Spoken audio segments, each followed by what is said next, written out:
दशकों तक रूस के हथियार एशिया में लड़ाकू विमानों से अफ्रीका में टैंकों तक फैले थे। हथियारों का निर्यात केवल व्यापार नहीं बल्कि मॉस्को के वैश्विक प्रभाव का शॉर्टकट था। फिर भी इस वक्त कुछ ऐसा हो रहा है जिस पर यकीन करना मुश्किल है। रूसी हथियारों का निर्यात तेजी से घट रहा है। मुख्य रूप से इसलिए क्योंकि क्रेमलिन यूक्रेन में तथाकथित विशेष सैन्य अभियान के लिए जिन हथियारों की जरूरत थी उन्हें बेचने का जोखिम नहीं उठा सकता था। यूक्रेन में युद्ध ने उस कहानी को पूरी तरह बदल दिया है। जिस देश को दबाया जाना था वही अब वो सिस्टम बना रहा है जो नाटो और बाकी सबको चाहिए। आज हम जानेंगे कि कैसे यूक्रेन, जो अपनी जिंदगी के लिए लड़ रहा है, चुपचाप नाटो साझेदारों को उन्नत ड्रोन बेचने की तैयारी कर रहा है। उसके युद्ध में आजमाए गए सिस्टम्स की मांग तब है जब रूस की कभी दबदबा रखने वाली हथियार निर्यात मशीन दबाव में टूट रही है। इस कहानी में एक मोड़ है और पर्दे के पीछे कुछ ऐसा हो रहा है जिसकी चर्चा नहीं हो रही। और एक बार जब आप इसे देखेंगे तो आपको समझ आ जाएगा कि क्रेमलिन इतना परेशान क्यों है। आइए इसमें गहराई से चलते हैं। यूक्रेन के पास वो बड़े भारी मिसाइलें नहीं हैं। तानाशाहों को परेड में दिखावा करना बहुत पसंद है, लेकिन हमारे पास ऐसे ड्रोन हैं जो 2-3 हजार किलोमीटर तक उड़ सकते हैं। इन्हें बनाना ही एकमात्र विकल्प था। यह जानने के लिए कि हम यहाँ तक कैसे पहुंचे, हमें देखना होगा कि दोनों देशों ने अपनी रक्षा उद्योग कैसे बनाई। तभी आज का यह उलटफेर समझ में आता है। आधुनिक युग के अधिकांश समय में रूस को एक तरह की स्वाभाविक बढ़त हासिल थी। उसका विशाल सैन्य उद्योग सरकारी फंडिंग से था और निर्यात बढ़ाने में आक्रामक था। यह वैश्विक बिक्री में संयुक्त राज्य अमेरिका के ठीक पीछे था और उसने उस स्थिति की रक्षा की हर उपलब्ध साधन के साथ। इसने रण, लंबी डील, प्रशिक्षण, राजनीतिक दबाव, सैन्य सलाहकार और नेताओं के व्यक्तिगत संबंध पेश किए। एशिया, अफ्रीका और मध्य पूर्व के खरीदार अक्सर रूसी सिस्टम चुनते थे, सिर्फ इसलिए नहीं कि वे पश्चिमी उपकरणों से सस्ते थे, बल्कि इसलिए भी क्योंकि उन्हें खरीदने पर मॉस्को से राजनीतिक समर्थन भी मिलता था। इससे ऐसा सिस्टम बना कि किसी देश ने रूसी जेट खरीदा तो वह उसके पार्ट्स, मिसाइलें, अपग्रेड्स और नई पीढ़ी के जेट भी खरीदता रहा। उस चक्र ने ग्राहकों को दशकों तक बांधे रखा। रूस ने हथियारों के निर्यात को उसी तरह से देखा जैसे ऊर्जा कंपनियां दीर्घकालिक तेल अनुबंधों को देखती हैं। यह केवल चीज बेचने नहीं, रिश्ता बनाने की बात थी। यह तय करता था कि देश संयुक्त राष्ट्र में कैसे वोट देगा, किससे साझेदारी करेगा और किस ट्रेनिंग पर निर्भर रहेगा। काफी समय तक यह रणनीति सफल रही। रूस ने अपनी आर्थिक क्षमता से ज्यादा प्रभाव पाया और सिस्टम कमजोर होने पर भी वैश्विक मांग बनी रही। यह वही दुनिया थी जिसे रूस जानता था, जहां उसकी निर्यात शक्ति सुरक्षित थी। इस बीच यूक्रेन पूरी तरह अलग हकीकत में था। 2014 से पहले रक्षा उद्योग सोवियत संघ के बचे हुए कारखानों का एक समूह जैसा दिखता था जो किसी तरह जिंदा रहने की कोशिश कर रहे थे। उत्पादन लाइनें पुरानी थीं और बजट बहुत कम था। इसके ज्यादातर डिजाइन सोवियत काल के आखिरी दौर से आए थे और कई योजनाओं ने अपने बेहतरीन इंजीनियरों को विदेश में बेहतर नौकरियों के लिए खो दिया था। यूक्रेन के पास प्रतिभा थी, लेकिन उसे निर्यात में बदलने के लिए संसाधन या राजनीतिक ताकत नहीं थी। इसलिए वैश्विक हथियार बाजार में उसका हिस्सा छोटा था और दुनिया ने उसे गंभीर आपूर्तिकर्ता नहीं माना। उसके पास रूस जैसी मार्केटिंग मशीन नहीं थी, न ही उसके पास राजनीतिक दबदबा था और निश्चित रूप से उसकी वैसी प्रतिष्ठा भी नहीं थी। और यही है सबसे अहम फर्क। हथियारों का निर्यात एक तरह की दीर्घकालिक सॉफ्ट पावर के रूप में भी काम करता है और उस समय यूक्रेन के पास ऐसा लगभग कुछ भी नहीं था। देखिए, जब कोई देश विदेशी हथियार खरीदता है तो वह आम तौर पर उससे कहीं ज्यादा चीजों के लिए तैयार हो जाता है जितना वह दिखावे में खरीद रहा होता है। रूस इसे लगभग किसी भी और देश से बेहतर समझता था। उसके हथियारों ने सिर्फ पैसे का लेन देन नहीं किया, बल्कि ऐसे गठबंधन भी बनाए जिससे विदेशी सेनाओं में रूसी सलाहकार पहुंचे। यूक्रेन का वैश्विक भूमिका लगभग न के बराबर थी। उसके निर्यात भी छोटे और असंगठित थे। विदेशी नीति रणनीति भी नहीं थी। वह असंतुलन आज के उलटफेर को और भी नाटकीय बना देता है। युद्ध धीमी गति से चलने वाले उद्योगों को तेज बना देता है और जब से यह युद्ध शुरू हुआ है यूक्रेन के पास विकसित होने के अलावा कोई विकल्प नहीं था। जो कारखाने पहले सोवियत ब्लूप्रिंट्स पर निर्भर थे अब स्टार्टअप हब्स जैसे बन गए हैं। सब कुछ तेजी से बनता, टेस्ट होता और सुधरता है। युद्ध में कुछ फेल होने पर इंजीनियर तुरंत जानकारी पाकर उसे ठीक करते हैं और सही होने पर बड़े पैमाने पर लागू करते हैं। पूरा देश एक जीवित परीक्षण स्थल बन गया है जहां अच्छे विचार टिक जाते हैं और कमजोर विचार सालों की बजाय कुछ ही दिनों में गायब हो जाते हैं। रक्षा उद्योग के लिए माहौल कठोर लेकिन बेहद उत्पादक है। एक तरह से आप कह सकते हैं कि रूसी आक्रामकता ने वह दबाव बनाया है जिसने यूक्रेन के रक्षा उद्योग में हीरा पैदा कर दिया है। यह कहना कि यह उद्योग फल फूल रहा है कम होगा। यहीं से यूक्रेन की कहानी रूस के रक्षा क्षेत्र से अलग हो जाती है। यूक्रेन के स्टार्टअप्स अब तेज समय सीमा पर काम करते हैं, जो पश्चिमी कंपनियों को ईर्ष्या होती है। कई नाटो देशों में एक ड्रोन को मंजूरी, फंडिंग और उत्पादन में कई साल लग सकते हैं, लेकिन यूक्रेन में ऐसा नहीं है। एक टीम कुछ ही हफ्तों में एक स्केच से काम करने वाले प्रोटोटाइप तक पहुंच सकती है, क्योंकि फ्रंट लाइन इसकी मांग करती है। यह गति आधुनिक नाटो योजना के बदलते तरीके से मेल खाती है। बड़े, धीमे और महंगे सिस्टम्स की बजाय रुझान छोटे यूनिट्स की ओर बढ़ रहा है। ये जल्दी बनते हैं, बार बार अपडेट हो सकते हैं और खोने पर बजट पर असर नहीं पड़ता। यूक्रेन ने अपने युद्धकालीन उद्योग को इसी विचार पर बनाया है। यह बदलाव सिर्फ ड्रोन तक सीमित नहीं। सेनाएं अब पुराने मॉडल से हट रही हैं, जिसमें हर सिस्टम को महंगा, भारी और हर हाल में सुरक्षित रखना जरूरी था। नई सोच में रक्षा प्रणाली को पस्त करने के लिए संख्या, स्वायत्तता और ज्यादा उपकरण भेजने को प्राथमिकता दी जा रही है, न कि सिर्फ बल प्रयोग को। माना जाता है कि सस्ते झुंड भी दुश्मन की वायु रक्षा को आसानी से थका सकते हैं। डिस्पोजेबल स्ट्राइक ड्रोन अब वही काम कर सकते हैं जिसके लिए पहले करोड़ों डॉलर के विमान चाहिए होते थे। यूक्रेन का युद्धकालीन उद्योग नई हकीकत में विकसित हुआ, जिसे रूसी ताकत के सामने ढलना पड़ा। शायद यही वजह है कि उसके सैन्य डिजाइन पिछले दशक के बजाय अगले दशक के लगते हैं। इस पहेली का दिलचस्प हिस्सा है कि यूक्रेन ने यह रफ्तार अकेले नहीं बनाई। पश्चिमी फंडिंग और साझा तकनीकी समर्थन ने इंजीनियरों को प्रयोग करने के लिए जगह दी। जहां वे सप्लाई की कमी से जूझ रहे होते, वहीं हर हफ्ते वे कुछ नया कर सकते थे। पहले जिन पुर्जों को मंगाने में महीनों लगते थे, अब वे दाता चैनलों से जल्दी पहुंच जाते हैं। अब टीमों को लॉजिस्टिक्स के बजाय डिजाइन पर ध्यान देने का मौका मिला है। इंटेलिजेंस साझा होने से यूक्रेनी डेवलपर्स रूस के जैमिंग को सीधे निशाना बना सकते हैं। सिर्फ अंदाजा नहीं लगाना पड़ता। तार्किक चतुराई और बाहरी समर्थन ने ऐसा नवाचार चक्र बनाया जिसकी किसी पक्ष ने युद्ध की शुरुआत में उम्मीद नहीं की थी। जहां तेज प्रगति ने नेटो को फिर सोचने पर मजबूर किया, वहीं यूक्रेन ने सिर्फ तेज प्रोटोटाइप्स तक सीमित नहीं रहा। इसने और आगे बढ़ते हुए तब भी अपने औद्योगिक आधार के मुख्य हिस्सों का पुनर्निर्माण किया जब मिसाइलें जमीन पर गिर रही थीं। ड्रोन उत्पादन लाइनों को पूरे देश में फैला दिया गया ताकि कोई एक हमला सब कुछ बंद न कर सके। कारखानों ने खुद को इस तरह से फिर से डिजाइन किया कि वे बिल्डिंग ब्लॉक्स की तरह काम करें, जहां अलग अलग हिस्सों को उपलब्ध सामग्री के अनुसार अंदर या बाहर बदला जा सके। उस हफ्ते इंजीनियरों ने कई सिस्टम्स को नेटो अनुकूल कमांड लिंक और संचार प्रारूपों में बनाया। यह विकल्प मायने रखता है क्योंकि यह उपकरण को एक तरह की प्लग एंड प्ले बहुमुखी प्रतिभा देता है। पश्चिमी सेनाएं इन सिस्टम्स को आसानी से अपने नेटवर्क में जोड़ सकती हैं। विदेशी खरीदार नहीं चाहते कि वे सिर्फ एक सप्लायर पर निर्भर रहें। वे ऐसा उपकरण पसंद करते हैं जो उनकी मौजूदा चीजों के साथ अच्छे से चले। लेकिन लचीलापन तो सिर्फ शुरुआत है। ये नए यूक्रेनी डिजाइन वहां खुद को साबित कर रहे हैं जहां सबसे ज्यादा जरूरत है, यानी सीधे युद्ध के मैदान पर। यूक्रेन ऐसे माहौल में लड़ रहा है जिसे कई विशेषज्ञ दुनिया का सबसे कठिन इलेक्ट्रॉनिक युद्ध मानते हैं। रूस रोज यूक्रेनी सिस्टम्स पर जैमिंग, स्पूफिंग और सिग्नल डिस्टर्बेंस करता है। लगातार दबाव में टिकने वाली चीजें विदेशी सेनाओं के लिए तुरंत दिलचस्प हो जाती हैं। कई सालों तक खरीदारों को लैब टेस्टिंग या बनावटी फील्ड ट्रायल्स पर निर्भर रहना पड़ता था। अब वे उन सिस्टम्स का अध्ययन कर सकते हैं जो दुनिया की सबसे आक्रामक ताकतों के लगातार हमलों के बीच काम कर रहे हैं। ऐसे असली दुनिया के सबूत की अहमियत किसी भी डेमोन्स्ट्रेशन रेंज से कहीं ज्यादा होती है। प्राइस कहानी में नई परत जोड़ते हैं। यूक्रेन के ड्रोन सस्ते और मजबूत हैं, रोज स्काउटिंग या स्ट्राइक मिशनों में उपयोग हो सकते हैं और अच्छे नतीजे देते हैं। उत्पादन क्षमता तेजी से बढ़ी है क्योंकि इसमें सरकारी निवेश, निजी पूंजी और स्वयंसेवी समूहों का मिश्रण है जो बाद में कंपनियों में बदल गए। नतीजा यह है कि इन प्रणालियों का एक समूह हर जरूरी बिंदु को छूता है।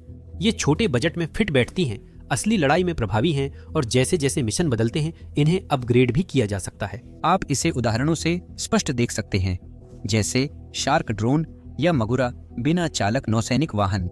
ये ऐसे सिस्टम नहीं हैं जो सिर्फ कागजों पर ही टिके रहते हैं। ये रूस के जैमिंग घेरे के अंदर काम कर रहे हैं और फिर भी टैंकों और जहाजों पर पक्के हमले कर रहे हैं। शार्क तोपखाने को दूर से देख सकता है और इमेज को एन्क्रिप्टेड लिंक के जरिए वापस भेज सकता है और दखलंदाजी को नजरअंदाज कर सकता है। मगुरा ने काले सागर में रूस की पेट्रोल बोट्स को बिना नुकसान तबाह किया, जिससे इसकी प्रभावशीलता साबित होती है। विदेशी सेनाएं इस पर बारीकी से नजर रख रही हैं। क्योंकि ये सिस्टम्स पश्चिमी मॉडलों की तुलना में बहुत कम लागत में आते हैं और साथ ही धरती की सबसे कठिन परिस्थितियों में भी बेहतरीन प्रदर्शन करते हैं। रूसी संपत्तियों को युद्ध में नष्ट करना क्षमता का सबसे अच्छा सबूत है। अब हर महीने हजारों यूनिट बन रही हैं और अग्रिम मोर्चे से मिल रहा फीडबैक लगातार अपग्रेड्स में मदद कर रहा है। इसलिए ये सिस्टम ऐसे देशों के लिए निर्यात केंद्र बन गए हैं जो ऐसे खतरों का सामना कर रहे हैं। कीमत, प्रदर्शन और नतीजों के मेल के साथ अगला कदम लगभग तय था। यूक्रेन न सिर्फ अपनी सेनाओं को आपूर्ति करने की तैयारी कर रहा है, बल्कि असली महत्वाकांक्षा के साथ वैश्विक निर्यात बाजार में प्रवेश करने की भी तैयारी कर रहा है। यह रास्ता नाटो की ओर जाता है, जहां मांग बढ़ रही है और युद्ध में आजमाए गए उपकरणों में रुचि बढ़ी है। इस बदलाव के लिए कीव ने कानूनों और नियमों को पश्चिमी मानकों के अनुसार फिर से लिखा। यह प्रयास 2024-2025 में तेज हुआ और अब भी जारी है। पुराने निर्यात नियम जो अधिकतर प्रणालियों को यूक्रेन में रखते थे, अब नए बिक्री लक्ष्यों से मेल नहीं खाते। इसी कारण नियंत्रण बार बार नीतियां बदल रहे हैं। सबसे बड़ा कामों में से एक तकनीकी प्रमाण पत्रों को नाटो स्तर तक पहुंचाना रहा है। सैकड़ों यूक्रेनी कंपनियां पहले ही आवश्यकताओं को पूरा कर चुकी हैं और आधिकारिक मंजूरी प्राप्त कर चुकी हैं, जबकि कई और कंपनियां अभी परीक्षण और कागजी कार्रवाई के चरण में हैं। नेटो अनुकूल प्रमाण पत्र न होने पर पश्चिमी खरीदार ड्रोन या मिसाइल कानूनी रूप से आयात नहीं कर सकते। हालांकि बदलाव कहीं ज्यादा गहरा है। एनक्रिप्शन, डेटा सुरक्षा और रेडियो फ्रीक्वेंसी नियमों को लगभग पूरी तरह से नया बनाना पड़ा। कुछ यूक्रेनी कंपनियों ने पहले ही बिल्कुल नए सिस्टम पेश कर दिए हैं जो सबसे कड़े पश्चिमी मानकों पर खरे उतरते हैं, जबकि अन्य अपनी प्रणालियों को अभी अंतिम रूप दे रहे हैं। पारदर्शिता बनाए रखने के लिए यूक्रेन ने नए निगरानी कार्यालय बनाए हैं। उनका काम हर उत्पाद की जांच, ऑडिट और कागजी कार्रवाई को नेटो व यूरोपीय संघ निरीक्षकों के लिए उपयुक्त बनाना है। ये कार्यालय पहले से ही काम कर रहे हैं और उपकरणों की लाइन दर लाइन समीक्षा कर रहे हैं। यह सब सिर्फ अब सिर्फ दिखावे के लिए नहीं है। पश्चिमी देशों में सख्त सुरक्षा और तकनीकी नियम कानून में लिखे गए हैं। अगर यूक्रेनी ड्रोन, मिसाइल या इलेक्ट्रॉनिक वॉरफेयर सिस्टम में थोड़ी भी कमी हो तो आयातक देश उसे नहीं खरीदता, भले ही वे तकनीक पर भरोसा करें। इसी कारण यह सुधार महत्वपूर्ण है। इसी कारण पहली गंभीर निर्यात खेप 2026 के मध्य में ही शुरू होगी। कानूनी दरवाजे खुलने के बावजूद नियम कायदे सिर्फ आधा सच हैं, बाकी मांग है। नेटो सेनाएं ऐसे ड्रोन चाहती हैं जो भारी जैमिंग, मजबूत हवाई सुरक्षा और फ्रंट लाइन पर लंबे तनाव को झेल सकें। यूक्रेन के सिस्टम्स ने ठीक यही किया है। खरीदारी टीमें उसी पर भरोसा करती हैं जो जंग में पहले ही काम कर चुका है। वे मिशन डेटा पर भरोसा करती हैं। वे उस उपकरण पर भरोसा करती हैं जो रूस के बंद करने की कोशिश के बावजूद भी ऑनलाइन रहता है। मैदान के नतीजे बिक्री से ज्यादा असरदार हैं। अगर कोई सोचता है कि बदलाव सिर्फ भविष्य के लिए है तो आंकड़े अलग बताते हैं। यूक्रेन और संयुक्त राज्य अमेरिका पहले ही ड्रोन सौदों की रूपरेखा तैयार कर चुके हैं जो $30 अरब तक पहुंच सकते हैं। यह सिर्फ एक हाथ मिलाना या शिष्टाचार भरा वादा नहीं है। यह पहला संकेत है कि सबसे बड़े रक्षा खरीदारों में से एक अपने खुद के सप्लाई चेन में यूक्रेनी सिस्टम्स को शामिल करने के लिए तैयार है। यह और भी महत्वपूर्ण चीज का संकेत देता है। वॉशिंगटन ऐसे वक्त में यूक्रेनी डिजाइनों पर भरोसा कर रहा है जब वह कहीं से भी खरीद सकता है। जब कोई देश जो अरबों डॉलर रक्षा पर खर्च करता है आपके ड्रोन चुनता है, तो इसका मतलब है आपकी इंडस्ट्री अब सिर्फ बराबरी की कोशिश नहीं कर रही, यह बाजार के शीर्ष पर प्रतिस्पर्धा कर रही है। वह बढ़ती रुचि अब कार्रवाई में बदल चुकी है। यूक्रेन ने इस साल से सैकड़ों हजार ड्रोन का सह निर्माण करने के लिए अमेरिकी कंपनी स्विफ्ट बीट के साथ एक समझौते पर हस्ताक्षर किए हैं। इसमें इंटरसेप्टर, टोही और स्ट्राइक वर्जन हैं जिन्हें अमेरिकी सेना अलग अलग परिस्थितियों में आजमाएगी। सह निर्माण एक बड़ा कदम है क्योंकि यह एक बार की खरीदारी के बजाय दीर्घकालिक सहयोग की गारंटी देता है। फैक्ट्रियां, प्रशिक्षण और साझा आपूर्ति श्रृंखला बनने के बाद यह संबंध दोनों के लिए इतना अहम हो जाता है कि कोई भी दूर नहीं जा सकता।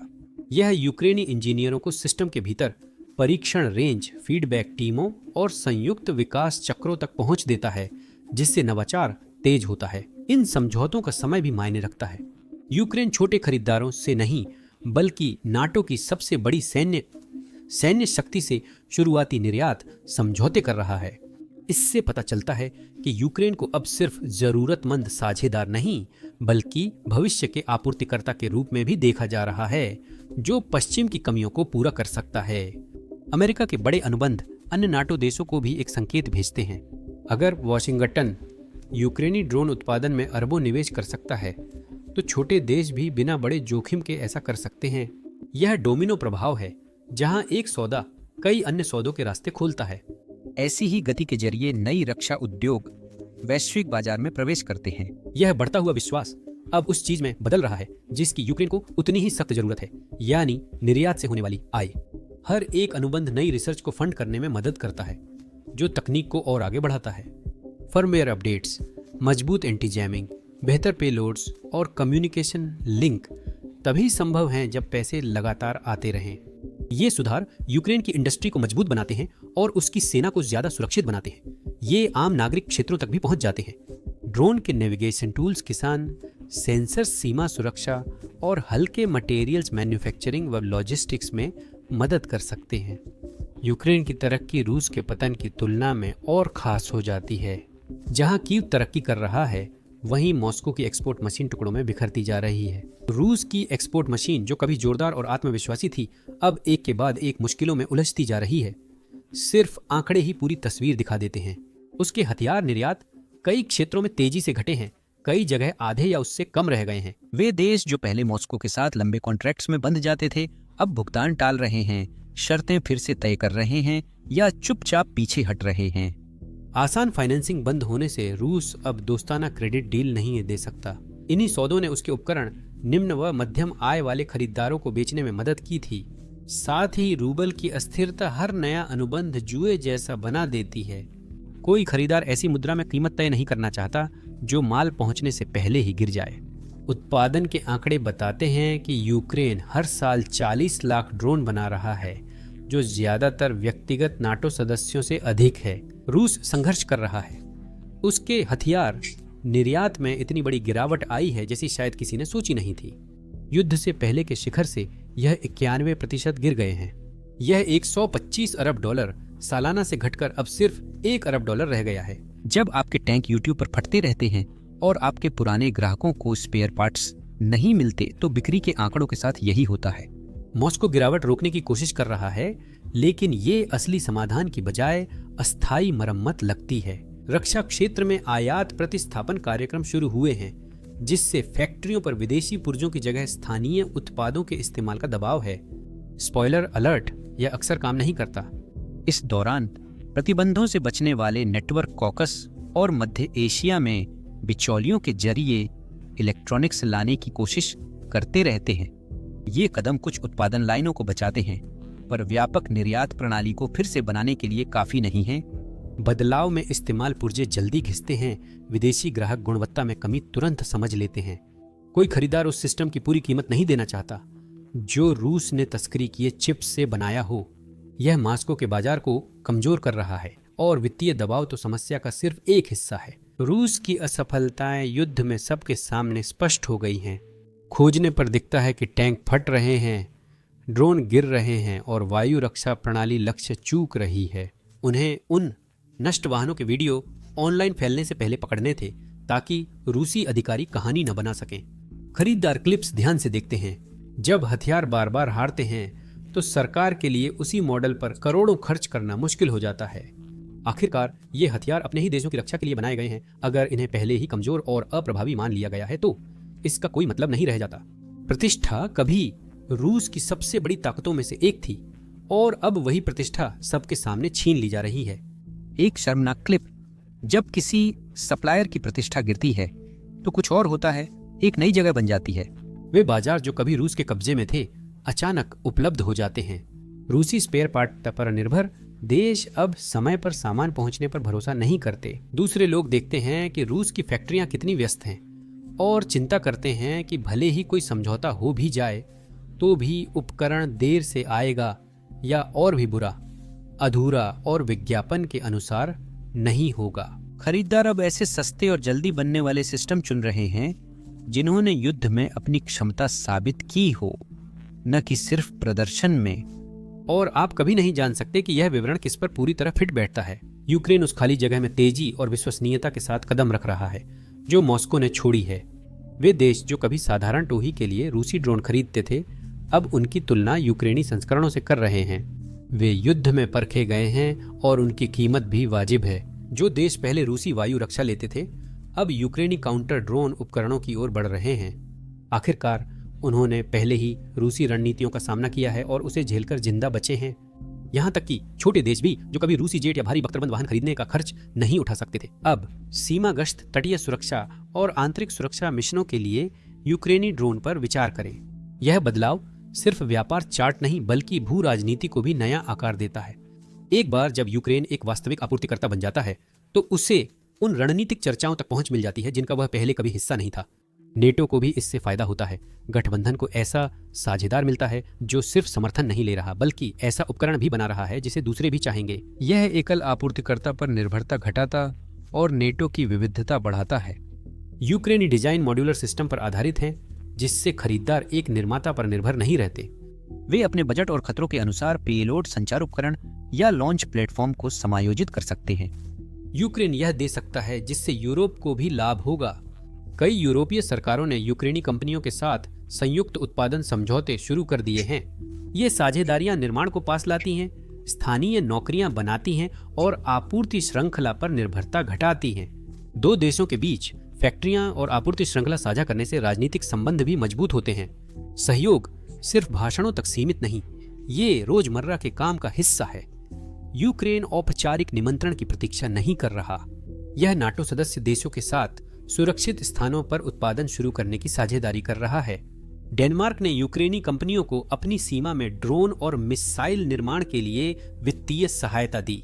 यह रूसी मिसाइल हमलों से बचाव करता है और ऐसे सिस्टम तैयार करता है जो पहले से ही नाटो मानकों पर खरे उतरते हैं। पोलैंड भी ऐसे ही समझौतों पर विचार कर रहा है जिसमें तोप के गोले और मानव रहित वाहन शामिल हैं जो यूक्रेनी डिजाइन को पोलिश सामग्री के साथ मिलाते हैं।